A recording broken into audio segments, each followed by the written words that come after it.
Hello, and welcome to uPhilosopher.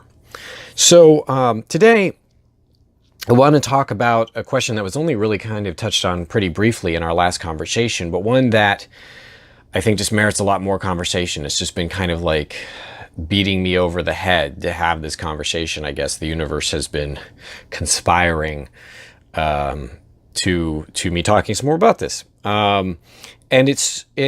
And it starts with the conversation about Judge Brett Kavanaugh. Now, I do want to kind of note that I wanted to make sure to make this recording before the final vote was taking place, because I don't really want to be able to be accused of, well, you know, you're just making this because you're upset or disagree with this final vote.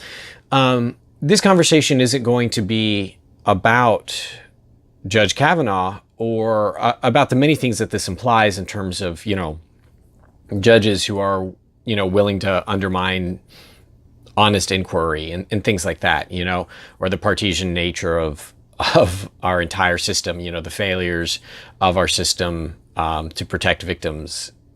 Right. We're not going to really talk about that. We're going to talk more directly, specifically about sexual assault. But it is going to, there's a motivating question that's just been knocking around in my head that I'm trying to understand, which is how is it that about 56% of self-identified Republicans support Judge Kavanaugh being on the Supreme Court, even if he actually did commit sexual assault. And so that's interesting, because ignoring the fact that this also means that he's perjured himself like repeatedly. This also means that they're not saying that this is someone who would have needed to have been like, yes, I did this and I'm deeply, you know, it's haunted me my entire life. And to be honest, this is part of why I've spent my life working in law, is to try and protect people like Dr. Ford over here who I have wronged. You know, it's not that. It's not, or it's not I was a different person when I was drunk and young, and this is a battle that I had to fight of self-improvement, and it's had its victims. You know, this isn't what we're talking about. We're talking about an unrepentant rapist.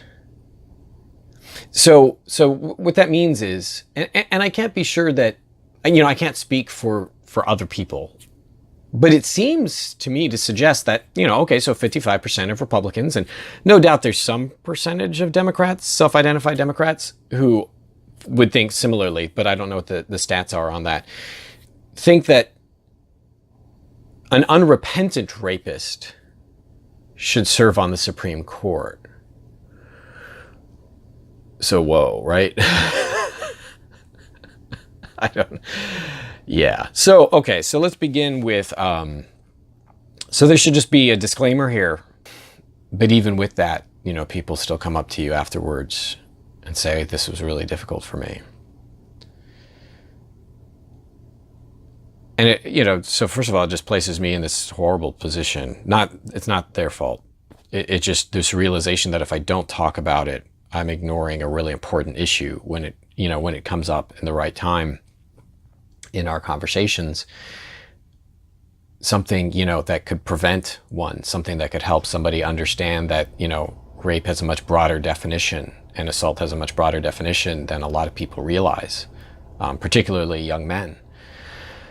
So if I say nothing about it, I'm complicit in helping perpetuate a social system of violence and sexual violence against women in particular. But if I do say something about it, there's this intellectual sense in which I'm victimizing a victim, you know, who perhaps feels like they don't have a choice but to sit there and have to like relive it. And there's really just no forgiving me for that. I just have not been able to resolve that particular issue other than by, you know, giving a disclaimer. And even then, I don't think it necessarily absolves me one way or the other. But the thing of note to bring up here is the fact that if that happens every time, or every time to my recollection, I mean, think about it, you have classes of 25, 30 people or so. I mean, that's one person on average in every class that is willing to come up to their teacher and say, I was a victim.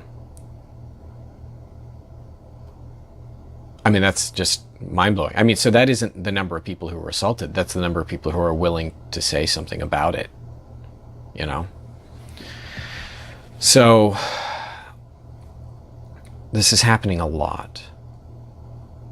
And I feel like our social response, because it tends to be a lot of cases, seem to be cases that, you know, men or males are the ones who are doing the assaulting. There's this social pushback against victims because so many men are saying things like, well, I haven't done that, or I wouldn't do that. You know, this person's making up these kinds of things. They're just trying to make men feel bad about themselves. They're trying to make all men sound like rapists. And I mean, it's interesting because there is a certain level of that, because some of the people who are proponents of, you know, saying even if he did sexually assault her, he should be on the Supreme Court. I mean, some of the people who talk about it, women who will talk about the reasoning why, they'll say, well, you know, what do you expect from 18-year-old boys? And I mean, I like to think better than being rapists, you know, like, I mean, I'm going to make no claim to being any kind of saint, and I'm going to make no claim to have never made anyone uncomfortable in my life. I'm certainly going to make no claim to never have had ever done anything wrong in my life. These are all, you know, things that I have to carry with me that remind me that I need to spend the rest of my life trying to do better. I can honestly say, though, I'm just overwhelmingly insulted by this proposition that, well, what do you expect from 18-year-old men? Like, as if, you know, all guys out there are being rapists. And what's funny is like, there's so many men who are mad, you know, so many people in these like manist movements and stuff like that who are mad that they're being depicted in these ways. There's a lot of people out there who just kind of want to have their cake and eat it too and say, like, we shouldn't be depicted like that. You know, we're not these terrible people. And then at the same time, it's like, well, what do you expect? You know, we're men and men have to do man things. And apparently one of those things is like be rapey. And so I'm just floored by that. So talking about the numbers, just the numbers are so much worse than most people want to acknowledge. And there's people who are finding out, especially now with this whole thing going down with Brett Kavanaugh, there's more and more fathers, there's more and more husbands, there's more and more people who are finding out that their daughters or that women in their lives have been assaulted. Because I think a fair number of women are maybe hearing like men in their lives go, well, you know, this is really unfair to Kavanaugh. What are the chances that this really did happen? Because they themselves are, I like to think maybe, hopefully, right, the kinds of guys who would never do anything remotely close to that and not associate with people who would. So they just can't imagine that it's that bad out there. And so the women in their lives are like, well, look, here's what happened to me. And then there's become questions of like, there's, you know, men who are like, why aren't my daughters telling me about this? You know, and the reasons range from like, I wanted to protect you. You know, you're sensitive and it would hurt you, you know, and you love me, to I didn't want you to go and kill the guy. So the issue becomes one of, we have women who are trying to come out and say something about it, and there's men who are kind of responding with, well, I can't imagine that this is the case. But to be very frank, at least anecdotally, in my own experience, in my own life, I've had an appalling number of women and some men too, tell me about being sexually assaulted. That includes my mother. I mean, I remember the first time I heard a narrative about it from another person, who wasn't like my mom, and I was in high school. I remember exactly where I was sitting when she told me that her grandfather had touched her when she was a girl and had given her reasons for not saying anything about it. And, it just kind of has just gone on for there. I feel like if I did a count, not just like a majority, but a significant majority of the women I know have been assaulted. They would be, and not even like what people would consider like minor league assault, which I think is a really unfair way to think about things. And we'll talk about that briefly, but where there've been like, yeah, I was molested, or, my gym teacher did blah, blah, blah, like just so many horror stories. It's just story after story. And so I don't think that this hashtag #MeToo movement is just some sort of like aggressive anti-man thing. I think it's kind of just taking the veil off of our eyes, so to speak. So let's talk briefly about how complex an issue this really is, because what we haven't really done is kind of come together as a society and said, okay, look, what the heck is going on here? I've mentioned this before because it's just, to me, mind-blowing. The statistics being something like 1 out of every 4, 1 out of 5, 1 out of 3, depending on where you are. But, like worldwide and here in the United States, about 1 out of every 4-ish women are sexually assaulted in their lifetime. And, if like 1 out of every 4 people in the country had the flu, we would call it a flu epidemic, but no one's talking about the rape epidemic. And I really, really, really wish we could. We can't get any legislation passed to help protect women who are disproportionately affected by sexual violence. Just Congress won't do anything about it. But we have this like huge number, and it's just so normalized. We just don't even think about it. And to be honest, I think it's normalized because we're literally just talking about thousands of years of abusing women and abusing women sexually, whether, we're sewing their vaginas shut or putting them in harems, or just the fact that the word husband, in this, I guess, morbid way, when we talk about some of these issues in a class, I like to have my students look up the word husband. Because there's a fair number of stuff that shows that women have been property for a very long time. That's obvious, like when a woman's given away, like who gives this woman away? Like you can't give away people, you give away property. And that's all a vestige of the fact that, people used to be able to pay off their debts using, livestock, precious metals or gems, or women.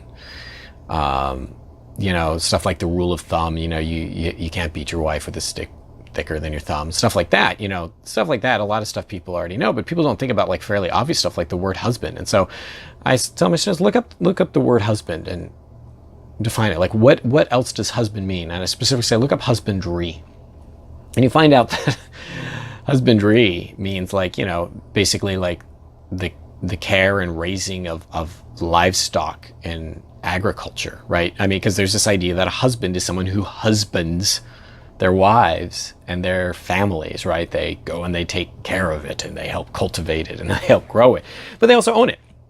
All of that is, I think, really interesting insofar as probably the reason why this is normalized is not because it's becoming normalized, but because it's been normalized, right? Women have been saying for a very long time, like mothers have been taking daughters and prepping them for what's about to happen on the wedding night and telling them, listen, you probably won't enjoy it. It'll probably be painful, but here's what you have to do. And then those, daughters have to be able to show the blood on their sheets to be able to prove that they were virgins like women have had to just kind of like bind together in the quiet and in the dark to support each other through what has been a history of sexual assault against women. And I don't think that we should be afraid of talking about that. I don't think that it's anti-man to talk about that. I think it actually enables us and empowers us to talk about sexual assault against men too.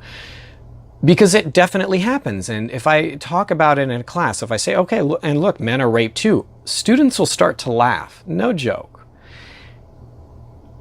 And if and I'll be like, what's funny about this? And they're just like, oh, guys, raping other guys. I'm like, okay, first of all, there's absolutely nothing that's funny about that. But in addition to that, I'm not just talking about men raping other men. I'm talking about women can rape men. Women can sexually abuse men. Women can, and they just crack up. They just crack up, men and women both. They just think it's super funny. And I'm like, how is this even funny? And so there really is this emergent sexism against men. By that, what I mean is like, if a man is being beaten by his wife and he calls the police, he's much more likely to be arrested than she is. And I think sometimes people use that as an example of sexism against men. Well, sure, it's in the same way that, we laugh at men who want to become florists, or men who are nurses are treated really terribly, not just by other men, but by the other female nurses. Yeah, these are all sexisms against men, but they emerge, by my guess is they emerge from the fact that we have so much disdain for anything feminine that if something is so awesome as a man, allows itself to be feminized, we really, really, really just hate it. And we go, oh, okay, well, you want to be feminized, So that's why it's okay for a wife to come to bed in her husband's, button-down shirt. That's kind of sexy. But if the husband comes to bed wearing his wife's blouse, that's funny because he's being feminized, and that's seen as like lowering him. Comes out in our language, and we've talked about that as well. The fact that pretty much every curse word we have raises men up or puts women down in a certain sense. So in other words, all of the worst things you can call men are usually, like the worst things you can call men are usually feminine things, and the worst things you can usually call women are also feminine things. Or you can just insult a woman by calling her a woman, like, oh my God, you're being such a woman right now. So the issue ends up being one of, I think, in these cases where you see like, okay, the husband is arrested though he's being beaten by his wife, I think it's because we've actually created a culture that's basically decided that women are too weak to be able to actually do harm to men. And that if men are assaulted or something like that, that they deserve it. Hence why in prisons, right? When usually it's the rapist, usually it's the victim, not the rapist, who's called gay in prisons, where if a man rapes another man in the prison, because it's a sign of dominance, right? And so the person who's treated as gay is the person who, and we'll put this in quotes, like allowed themselves to be feminized. Anyways, I digress. The point being then that, yes, sexism against men happens. No, it's not okay. And I think, in fact, it's evidence to our like deep-seated willingness to treat women and those things that we've decided are feminine poorly, and as if they are somehow deserving of sexual assault. I mean, the real problem is there's this idea of like entitlement to women's bodies and what they do with them. And historically speaking, this probably just comes from a very, very, very, very long line of controlling women's bodies, specifically because, I mean, my theory is that women know when they give birth to a kid that the kid's theirs. So it's really hard to argue that fact. Men don't. And so as soon as you have the advent of private property, and this seems to be historically true, as soon as you have the advent of private property, all of a sudden you have this concern of, well, if I'm not leading a nomadic lifestyle, if I'm spending, all day long working on this land here, well, I'm really concerned now that that my children are actually my children. And so you have to do something to make sure that those women, that your wife or whatnot is in fact actually giving birth to your child. And the only way to be sure of that, especially back in the day, was to lock her up. And this connection between women and land, and this idea that women are property and that women are somehow less valuable if they've had sex with someone else. I think all of these things tie together, and you can see that again in our language, like the fact that you could talk, you see like a lot of seed language in terms of men's sperm and stuff like that, biblically, for instance, but also the fact that you can use language like he's plowing her, right? Well, plowing is something you do to land, right? And to plant seeds in. So I'm not saying it doesn't happen to men. I'm not saying that isn't problematic. I'm not saying we shouldn't also address that. I'm just saying I genuinely think that if we start recognizing how poorly we think of women and how embedded their supposed weakness is in our social consciousness, and how we kind of think that they should acquiesce. And look how often in our media, in our, whether it's novels or movies or whatever, how often there's this idea that men should be pushy, and if they're pushy, they'll eventually get where they want to go. Those kinds of things. Like, I mean, no wonder why women are being creeped out, because we're basically kind of encouraging this idea, well, men are predators, and women are prey. And I, for one, am very uncomfortable with that. And I've expressed that concern to some people, and some people get it. And other people have been like, well, but that's the just natural order thing. That's because of the way sperm are far more frequent than eggs, and so on and so forth. So of course men, but we don't have to be slaves to our biology either, even if that is the case. But this idea that women can't be as powerful or is charged or whatever else because sperm is cheap and eggs are expensive. I mean, there's been matriarchal societies, and my understanding is that when we were nomadic, before the advent of, we'll put this in quotes, civilization, those nomads were matriarchal. So, the point then being that, what if our society is actually raising young men to be predatory? I mean, all I know is if I go into a classroom and I say, it would be nice if women were also willing to ask men out. And the women, many of them will be like, no, that's not the way it works. They need to come to me. Well, that also promotes the idea that men should be out there like stalking, they should be out there hunting, while the woman, the prize, is just sitting there. And I don't think that helps the issue at all.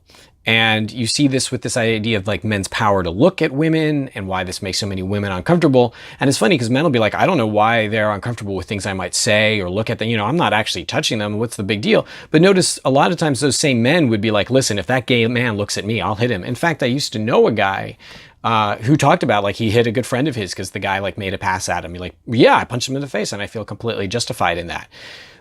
But we don't seem to feel like women would be justified in like, listen, the next, if you look at me like that, or you say something untoward towards me, I'm going to punch you in the face. Like, we seem a bit uncomfortable with that. But men will say that it's okay for men to hit other men for looking at them in a certain way, right? So I want to touch on, I guess, because I mean, I'm just going on far too long and I'm not sure I'm doing any good, but I guess I want to touch on some of these supposed lesser aspects of sexual assault, and I want to talk about them on a personal level. I want to talk about things that have happened to me. So, there's no question by my lights, in my own personal experience, that sex and sexuality can be used as a means by which to make someone feel bad about themselves. Just because you're sexualizing someone doesn't mean you're treating them with respect. It doesn't mean that you're going to make them feel good about themselves or anything like that. Quite the contrary. It seems to me that the way that we sexualize women is often going to make them feel bad. And I know this only because I've gotten small glimpses into it in my own personal experience. I mean, I remember being in middle school and, men, the cool guys who I definitely was not would have like their super hot girlfriends like go touch me. I'd be standing in line or something and they'd like touch my butt or something like that. And just to kind of make me feel bad. And it did. It just made me feel bad about myself. I wasn't like, oh yay, an attractive woman's touching me. Like, I knew what it was about. I knew what was happening. And I knew that I was being told that I don't really have control over who's touching me. And I also knew that I was being told that I wasn't really worth being touched. I've also been in circumstances in a relationship with someone about whom I care a great deal, who I was made to feel uncomfortable because that person didn't always hear me when I was like, no, and it doesn't mean that they ever like were like physically aggressive, but even that pushing, if it's verbal or also like, and or like mildly physical, like, no, I'm not feeling up to it or whatever, it can make someone feel really bad about themselves. And again, I'm not trying to suggest that there's not lots of shades of gray and complexity here, and that people in relationships don't, have certain levels, I don't want to say this really timidly, but like certain levels of responsibility to each other and each other's welfare, and that includes the sexual health of their relationship. I also will say, like, no means no. Like, that's the deal, and if that's a relationship ender, well, then that needs to be clear, because what we don't want to do is revert back to the fact that it used to be legal to rape your wife. And that wasn't even that long ago. It was legal to rape your wife. I mean, the last state in the union, I think it was maybe, 10 years ago, finally made it like illegal in all cases to rape your wife. So we don't owe each other's bodies. We just don't. We might owe each other a conversation, in our relationships about how we're going to proceed and what's okay and what's not. And then as a result, there's all these beautiful different kinds of relationships and sexualities and ways that people engage in things. And that's great. But these are conversations. These are not things that happen because people just won't listen to each other. And I'll admit, in that circumstance, it made me feel the way that a man who was very close to me must have felt when his wife used to hit him and say, well, you have to take it because you're a big fat man. Again, I think this idea, well, a woman can't really do any harm, but it made me feel like, as a man, that I couldn't really do anything about it, that there was this expectation of sexuality from me. And it's like, come on, you're a man. Of course you want to do this. Then in my older years, bearded as I am now, I was having a party at my house.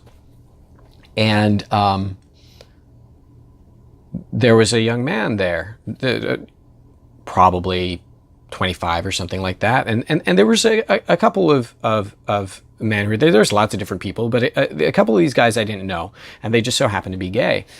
And one of them really took a shine to me, which is, by the way, quite complimentary. I don't get much attention. So, people saying, oh, I love your beard, that's awesome. Thank you.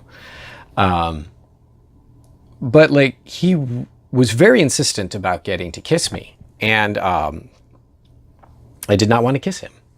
And he kept putting his hands on me and eventually backed me up against the door to my own house in trying to kiss me. And I'm trying to kind of like say, just be really clear, Leonard, I'm not interested, so on and so forth. And other people have to actually remove him. Now, granted, he was quite inebriated, but I cannot begin to express what a terrible feeling that was. And here's why. It was a terrible feeling because I'm not the kind of person who likes to hurt other people. And I think that's actually why a lot of women who are now accused of, well, why didn't you just hit the person who was trying to touch you or whatever? First of all, you don't know in all of these cases necessarily where it's going. You don't know for sure how far the person is going to take you or try and push the issue. But for me, in my case, people might be like, well, why didn't you just like beat the heck out of the guy? Well, because I actually really don't like hurting people. And I was genuinely concerned about hurting this person's feelings, not just hurting their bodies. And so it gave me the smallest glimpse into maybe what women are talking about, where they're like, I did not know what to do when this person came onto me. And so in my case, like, there was just this terrible feeling of like, I don't know how to get out of this without doing other people harm, and how to do another person harm. And yet at the same time, it was questioning my masculinity. It was easily something that people could be viewed as like, I didn't try hard enough. But I also, by the way, felt really, really trapped and assaulted, because there I am pressed against a door being touched by someone I don't want to be touched by. And there was another incident that I had, again, years later. I was out dancing in a club, and it's funny because I was just telling my students about this the other day. I just dance by myself. I love to dance. And I'm there dancing, right? I don't have any other people who are currently paying any attention to me, and I don't want to be in the throng of bodies. I'm specifically outside of the throng of bodies because a whole bunch of sweaty people up on me is not my thing. I'm not judging. I'm just saying, for me, super uncomfortable, all right? I kind of have a personal space thing. So anyway, I'm there just doing my thing. And all of a sudden, someone slaps me on the butt. And I look over and I see these women like giggling, laughing, I don't know. And well, that just brought me all the way back to middle school for one. Now, when I told my students about this, they just laughed. They just thought it was so funny. And I'm like, no, you don't understand. It made me feel really bad. Like, it made me feel really, really bad. Like, first of all, I didn't tell anyone that they had any right to touch me, period, at all. I didn't invite anyone to. I wasn't like dancing up on someone, which, by the way, doesn't count as inviting someone to touch you. I think you understand what I mean. I wasn't like dancing up and being handsy, right? I was not inviting anyone to touch me in any way. I was dancing by myself. And all of a sudden, people felt like they had the right to touch my body and then to do it and to laugh. So what am I in? I'm in a position now where I don't know if they're doing it, if they're laughing because I'm attractive or laughing because, oh, way back in middle school, it's funny to make fun of the short little guy who's not that cute. I don't know. All I know is at that particular moment, I didn't have a say over who touched me. And that was a really bad feeling. And these things are not, these aren't what a lot of people are describing. You know, like, I don't want to minimize anything that has happened to anyone. I am also aware that I've only had a couple of these things happen to me and I got out of them largely unscathed. But I know people have things that literally cause them post-traumatic stress disorder. I really feel like the Me Too movement needs to start including more of not just this has happened to me too, but me too, I am willing to try and do something to stop it. I don't want it to happen to my daughter. I don't want it to happen to my sister. I don't want it to happen to my mother. And I also don't want it to happen to my son or my brother or my nephew. This idea that it's okay to be dominant and to force our dominance on other people through sexuality has got to stop. And what's sad is it seems like the only way that we're willing to do so, like to start making motions to stop it, is through more dominance and violence. Like, it's like the only thing that people are willing to hear. If people like gently say, no, this stuff is happening, it needs to stop, people are like, well, you obviously don't care that much about it. And if people start like protesting and picketing heavily and so on and so forth, then people are telling them to grow up, right? And, oh, you're just, screaming in the elevator. And it's like, no, people are screaming because no one's listening, or very few people who have the ability to do anything about it are listening. But let me at least say this. Maybe this is where I should end it, because I will say this. To the people to whom these things have happened, in whatever way that they've happened to you, as an imperfect person who is flawed and has not always done right, I can say, there are people who are listening to you. There are those of us who are hearing you. There are those of us who are genuinely hoping that they're in their own small ways to be able to do something about it. But at the very least, you are heard. You are not just screaming out in the dark. You matter. All right. Well, with that, I hope you all have a wonderful week.